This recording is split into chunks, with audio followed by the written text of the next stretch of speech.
All right. You can't get it tightened. There Okay. you go. There you go. Should be good.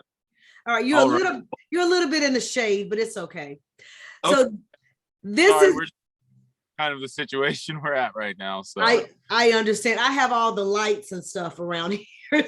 So this is my former neighbor, Danny. And Danny made some life decisions. So Danny, I'm going to let you introduce yourself and then tell me about some life decisions you made very recently.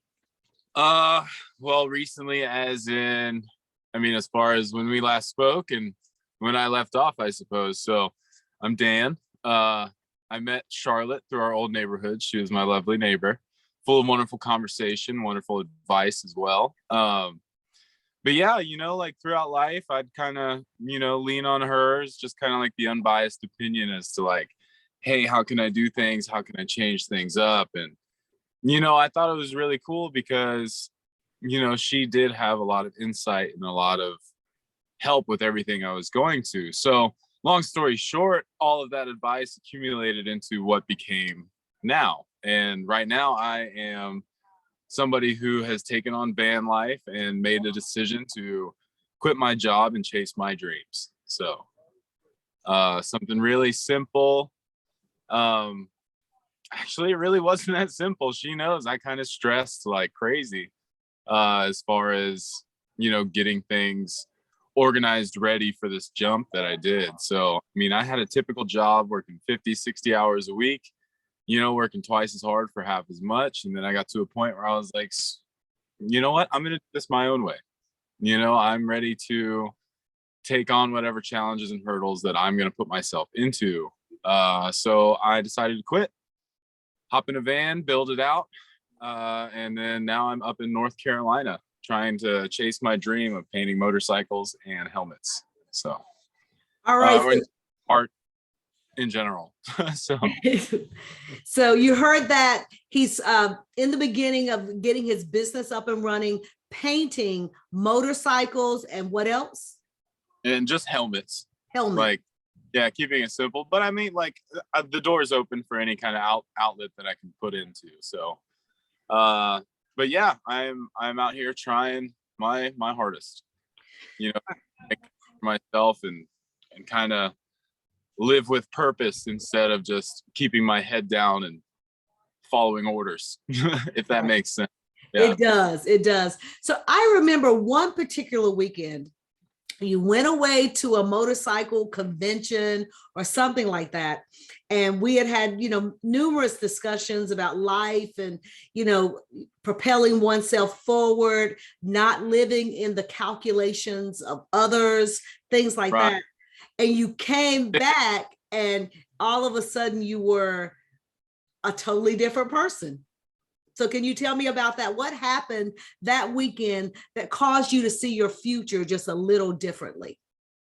So, I grew up in a spot trying to find a place to fit, trying to find that area or job opportunity, whatever it may be, trying to find a place to just kind of fit, keep my head down, do what you're supposed to do to make it in this life, the social standard. And then I finally just, I was going through my little rough patch, that, and I had some abundant free time just spontaneously fall into my life just due to certain life situations, and I went to a rally, just kind of on a whim, just kind of decided, hey, you know what, like I really want to try something new, and what better way to do it, and I've always had my dreams and my ambitions always in my back pocket, and by the way, this is Melissa. Hi. Hi, Melissa.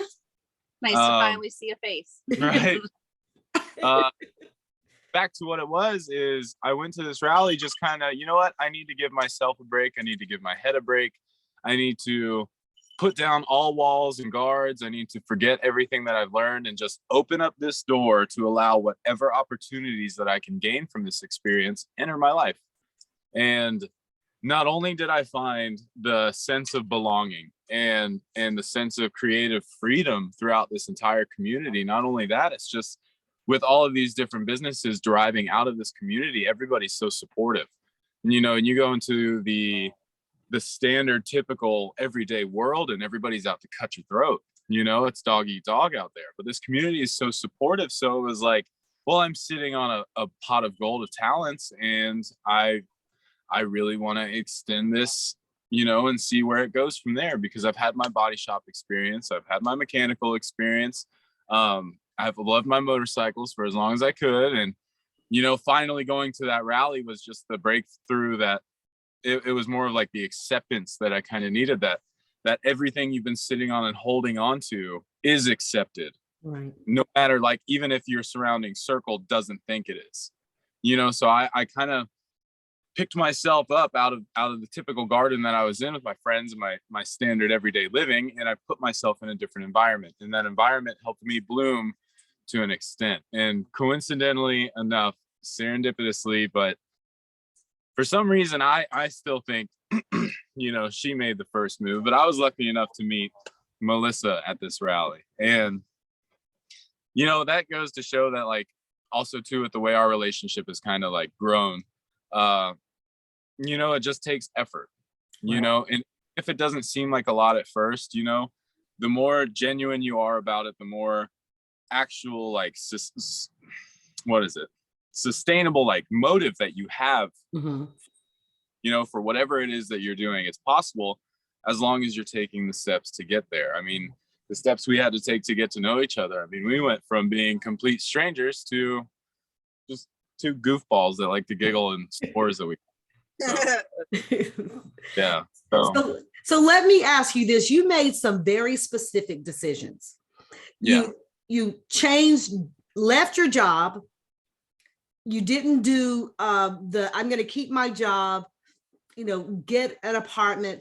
Talk to me a little bit about that and the cost of apartments and things, and then swing into more of the blooming of the relationship between you and Melissa. Because I think those were some of the defining things when you saw another way of living outside of the normative calculations that I have lived in, my husband has lived in, your parents have lived in.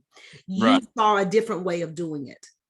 Right. Well, I mean, she was a big smoke that fueled the fire or whatever, like big fuel to the fire. But I mean, we were watching my parents go through selling their house. We knew the entire process they were going through, all the stress and stuff. Well, okay, they're selling their house. So typically, right off the bat, okay, now it's my turn. I need to go get an apartment, keep my job so I can pay, live, whatever. The cost of apartments, even for them who have the stable jobs, who have the money coming in from selling the house, they know that apartments are outrageously expensive right now. A month, just for rent, that's not including utilities, is roughly $1,500 to $2,000, and It depends on where you are. Of course it depends. I mean, but it depends if you're in a city or if you're out on the outskirts, but I think a lot of people already think that you have to go into the city to find some amazing job, when usually, they're kind of keeping you tight to the whip at any Right. job like that. I think if you choose something, a job along the lines of like happiness, I think a lifestyle like this doesn't seem so bad. Oh, exactly. Because Well, you put things into perspective, what really matters to you. It kind of helps you just kind of flake away all the stuff that you never knew you really didn't need. Right. And apartment was just one of them. I mean, just being somebody who's, easily satisfied and somebody who can get away, like, grunging it up for a week or two, or, well, in this case, longer, but it was just the cost of apartments. And then it was to go to a job where they're only offering you so much, jobs nowadays. And they say everywhere's hiring and there's a shortage of employees and all that stuff. But really, it's a lot of the businesses, they only want to pay the employees so much, and I mean, you witnessed it from my complaints and coming home from my work. It was working twice as hard for half as much. And they're only going to pay you just enough to make sure you come back to work. Right. So if I were to make the responsible decision and get an apartment, I would have been house broke. I would have been breaking even every month, maybe even going underwater. Right. I have hardly any money for good food, healthy food for me, because all the cheap stuff has all the really, really bad stuff in it.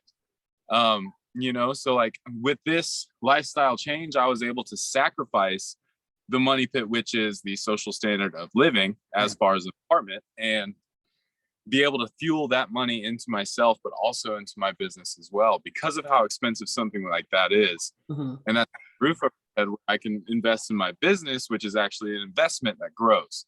So it's more of, I feel like an apartment's more of a liability and my business is more of an asset to me.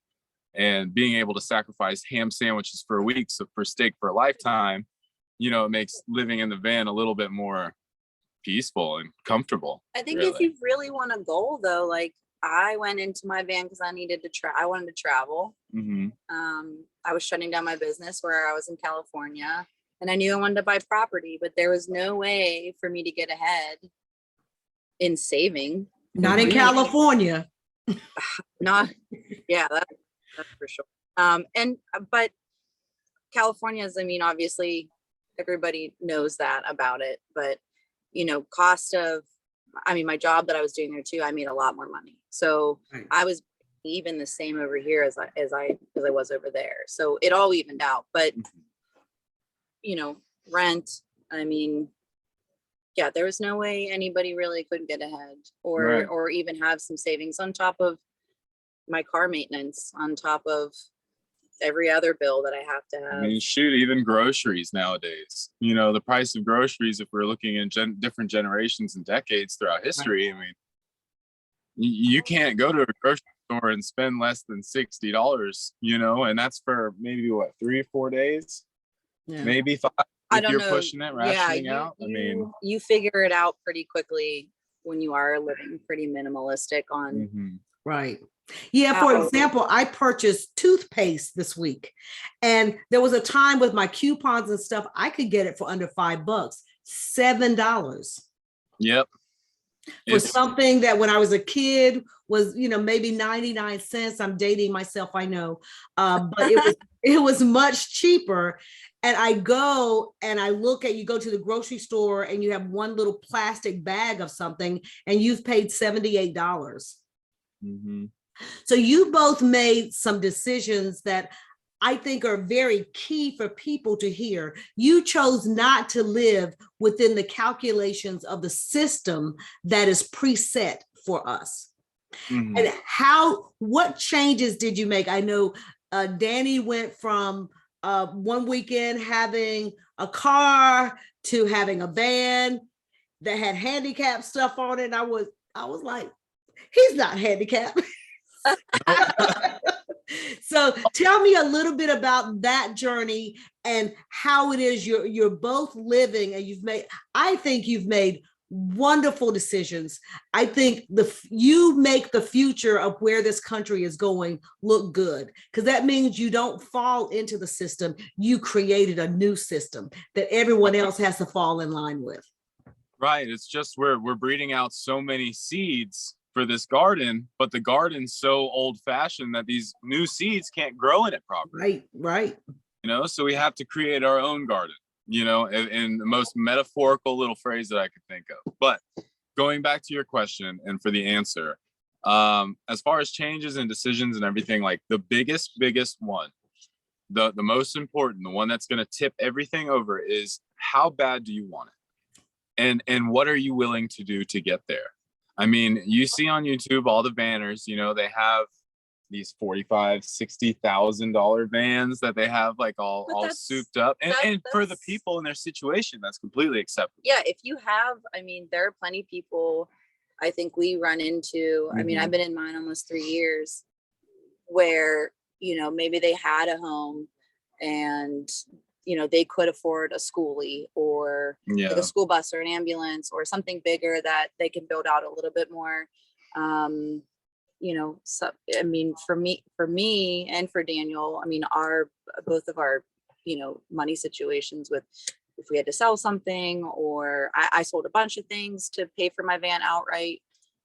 So I think it just depends on, I think Dan's right. Like, how much do you want it, and what are you willing to sacrifice now in life to make your future better? Right. And then it's not necessarily really sacrificing. It's it's trading off. What are you willing to sacrifice to benefit from later It can on? feel like You that. know, I had a motorcycle for a year and a half. I know was it very does. upset. It does. It is upsetting. But I mean, I had to get rid of some stuff too. I got rid of a lot of my music stuff. So all I have is my guitars, but I don't have an amp or anything to play out of, you know? So I had to get rid of a lot of stuff. I had to bite the bullet and just look at all my stuff while going through my room, which had accumulated years and years of just history and personality, and just say, do I really need this right now?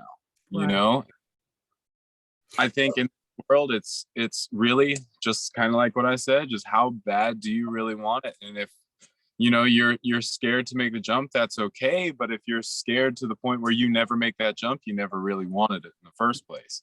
So I think what you're saying, what you really wanted was your freedom from the system, your freedom from how you thought you should be living, how you thought, you know, you should be working and gaining an income. You wanted freedom from all the preset notions of how to be in space and time. Am I hearing that correct? Majorly. It's not necessarily freedom from that, because I mean, I'm still out here trying to pursue a dream for income.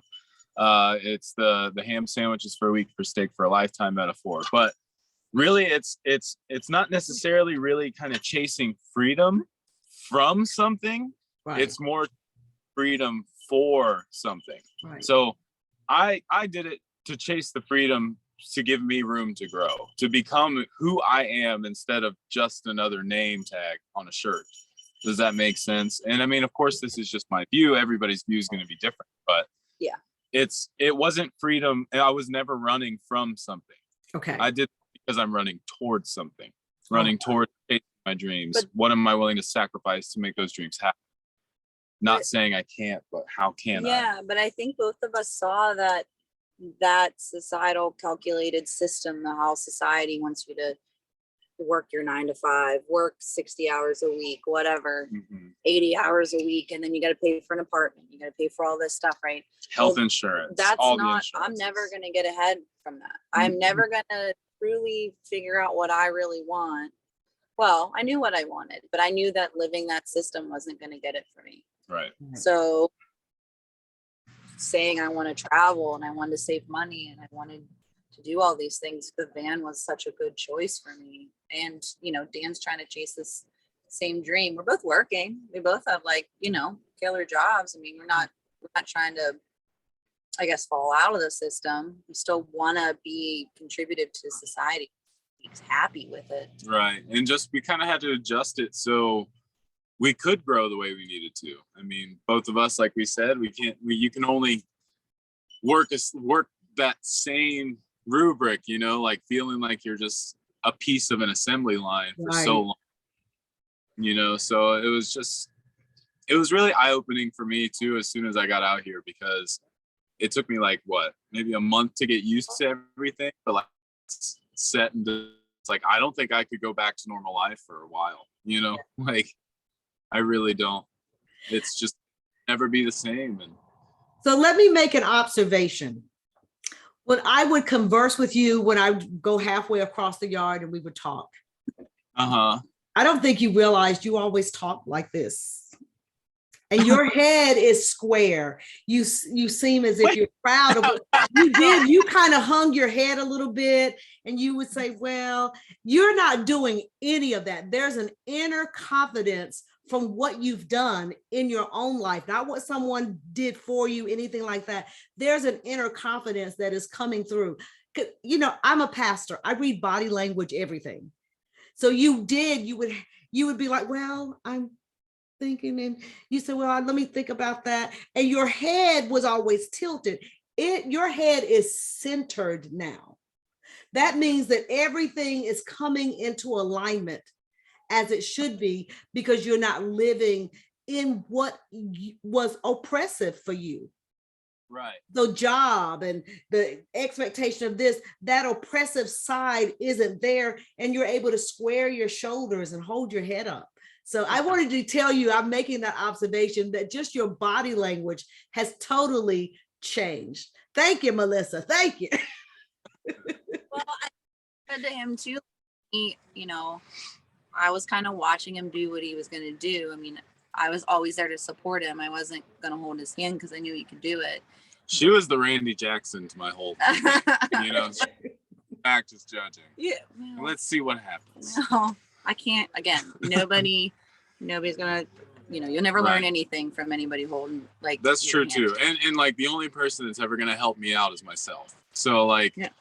being able to make the decisions that I made and getting to where I'm at, I mean, it was definitely a breakthrough, but one of those sacrifices, and it wasn't necessarily just material things, it was learning to not care what other people think or expect out of me. It's only about, Woo! and then the right people will fall into place. So like, you know, when we would talk about the spiritual vampires, you know what I'm saying? It was crazy how closer they were to me than I realized. So like picking myself up out of that and putting myself in a different Right. situation, it opened up my eyes to like a bigger possibility without having naysayers and doomsayers kind of cloud in on that. So Well, you can't tell everyone what Pastor Caldwell told you. If other people want you to do so and so, just yeah, I had a little bit of a potty mouth that day, but but I wanted to get my point across. I wanted to get my point across because because you were standing there and your shoulders were slumped and things like that. And just that opening up and confidence of it's okay to go where other people don't dare go. It's okay. Regardless of their opinion. right. I Yeah. mean, it's Even just jumping out of the box. Yeah. Like you said, just I don't pay rent, and I don't, already seeing out of the box to do something like this. mhm. Even just like you said with the jump, a lot of people I talk to or stop me all the time with the van. They're just like, well, how did you start? And I'll dive head first. So I just started selling the stuff. And I literally told the guy I was renting from, I was like, I'll be out in a month. Wow. Well, I thought it was crazy too, because I mean, throughout our talks and when I went to that rally, I met her, and it was just like seeing her do her thing. You know, it was crazy. I thought it was one of the most motivational things in the world to see something that I've only talked about in real life. So the funniest part about all of it was just not even a couple months later, series of events unfold. My parents are selling their house. Okay, well, what's Dan gonna do? Finally gonna do what he wants to do. Now is my time. Now is the only time I have to do it. The universe has a way of sometimes shutting a door for you and then Right. opening the door you've been expecting to see all along. Right. And in order to see that, you need clarity. So, I kind of prematurely quit my job, which was something, I wasn't necessarily in the standard scheme of things ready for, because everybody's like, oh, well, you need to find another one before you leave that one. I'm like, why? Then you're just locked down again. Like, and not having that job for the time that I didn't, it kind of opened up my head. I didn't have the stress on my shoulders. I didn't have the obligation to do anything for somebody else. Yeah, you're right. But still, I mean, it was kind of crazy. I mean, like, if you're going to do something as drastic as what I did, like Melissa was saying, I did kind of have an idea and definitely a target that I was aiming at. But yeah, the trick is to just do it. Well, I think I said to you, to do something you've never done before, you have to do something you've never done before. Exactly. So when you did everything, what were you looking at as far as cost? I know Melissa is just saying that she made sure she sold until she paid for everything. I remember you said to me that the cost of changing your van into a place where you would be living was the same cost as a 1 month's rent. Yeah, pretty much. I mean, mine was $1,500. Yeah, really. I mean, as long as I was willing to put in the elbow grease. Now, granted, my van is very analog. I don't have a power supply like Melissa does. I don't have the solar panel like most people do. But I make do. It kind of helped take a lot of like the TV out of my life. It took a lot of like the electronic necessities I thought I needed, and kind of help simplify my way of living without them. But But you'll get there. Like right. I didn't have electricity when I first started. I didn't have like an inverter and a battery and like a power source. Mhm. I didn't have a toilet. I was Right. just kind of, You do, and you kind of just grow along, you yeah, know. just And kinda do something. but yeah, I mean, for mine, super simple. I mean, getting rid of the house, so I had a lot of stuff that I could kind of repurpose and stuff like that. But overall, I think converting the van, getting new tires for it and everything, plus the cost of the van. I mean, if I'm taking the cost out of the cost of the van initially, and just talking about like the price of the remake or the remodel, I think it probably took me The van plus the remodel. no, without the van. So like with all the remodel, the stuff and everything I've invested into it, plus the tires, plus I have to get a new catalytic converter. Don't also, you will have car problems. those you'll always have. 100%. I know we have older cars, so I know. Right. I have a newer car. I have a newer van, and it came with its own set of problems. I mean, every car but that's, would you rather take care of that while you know you have some extra money in the bank because you're not Right. paying rent? Exactly. It feels better about that than I remember a couple of times having an older truck and having to pay rent and having other bills due on top of having to get my car fixed. Because if I don't have a car, I don't go to work. If I don't go to work, You can't pay I those don't go bills. So Then you ain't paying no yeah, bills. you ain't paying no bills. So it felt less Mhm. heavy Right. when something like that comes about. You feel better, especially because you're saving. Mm-hmm. And for me, I mean, again, just going to the price. So it was like with the elbow grease and all the necessities, I think in total, it probably took me about two grand, a little bit No, yeah, that's all plus or minus, to Yeah. build it out, plus the price of the van itself. But, it really is, it really is a lot more doable than I kind of anticipated. So that But was it's something. yours. It's yours. You don't have to go make no pay. It's yours. Right. That helped out a lot too. Yeah. So there are other people that do go and finance their vans and then remodel them, but everybody's situation is different, and no situation's right or wrong. Nobody's really held back or gate kept from this possibility. It's just a matter of, do you want it? Are you willing to sacrifice what it takes to get there? I mean, there's a lot about van life, that's glammed up through social media, but then there's a lot of it that you kind of have to bite the bullet and take the bull by the horns too. So it's a good medium of tough analog living. Right. And then also just the vanity of literally being able to go anywhere you want to go. And yeah, I mean, I think the only thing that could hold anybody back from this is themselves. Okay. And the acceptance of accepting that they want it. All right. Well, I'm glad you just, came through on Zoom just to tell everyone, there are young adults that I come in contact with, and they think there's only one way to make their way in this world. And you're showing us that there isn't. So you can see a little bit of Danny's van there. He did that himself. Yeah, with a friend came over, I think periodically, but he was out there working a lot, getting his van ready for the change he was making. Oh yeah, and don't get me wrong, I definitely complained a lot too. So, but no, I sometimes you got to do what you have to do, and it's all for whatever's most valuable to you. And for me, that's simply happiness. So, well, when I spoke to your mother briefly, I think she was here yesterday. They were doing something she told me they had to do at the house or something. But when I spoke with her briefly, she said something, you may not believe it. She said that you were happy. She knew it, that you were happy. Do you know that's all a parent wants, is to know that their children, that they're happy, they're doing what they want to do. And that's what she said. She said, Dan, he's happy. Mm-hmm. maybe she meant that. Maybe that was just mom talk, She did. Yeah.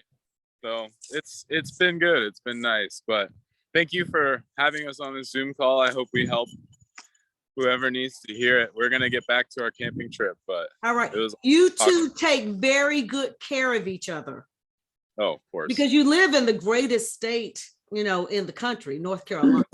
from. I know Yeah. you're Sam. So, and I was going to mention my brother-in-law is from California, and he and my What? sister, I think Ventura, but he went to Berkeley. And when he was done, they came to Georgia so they could afford somewhere to live. They couldn't afford, everything was too high out there. So that's why I said I understand. And they have had, you know, a wonderful life here in Georgia and stuff. So, but As if we're out in California still. well, they've talked about moving back, but I think to even get, you know, anything equal to what they're living in would be like $6-7 million. Yeah, there's really nothing for you to get out there that's probably not under $1 million, unless it's like out in the desert. Or unless it's something that needs serious remodeling. No, not even that. Like, buy a crap. You can buy like a shanty, and it's made to 8. Wow. People are like, here there's like some newer homes that are starting into 3s, and people are like, it's so expensive. And for this area, it's coming up, but I'm so jaded with seeing houses for $1 million or $9 million or whatever, and it's nothing. It's like a 1-bedroom or whatever. So Exactly. it's like one of those things where it's like, well, my prayer for you two is that the higher heavens would give you a fullness of understanding in all things, and then the wisdom to apply it in all things. Thank and you. that you would go forward and go higher and higher and higher. You know, if you ever need me, call a sister. Just call me, and I'm so proud of you. I'm not gonna cry, but I'm so proud of you. I do miss seeing you when I walk out and things, you know, looking after those crazy cats and stuff. But I miss you. And Melissa, so very nice meeting you. Take care of my Dan there. I love him, and I'm truly gonna miss you. Miss you too, Charlotte. All right. So we'll stay in touch, okay? Of course. Love you. Love you too. Bye. Bye. In there. Poking around.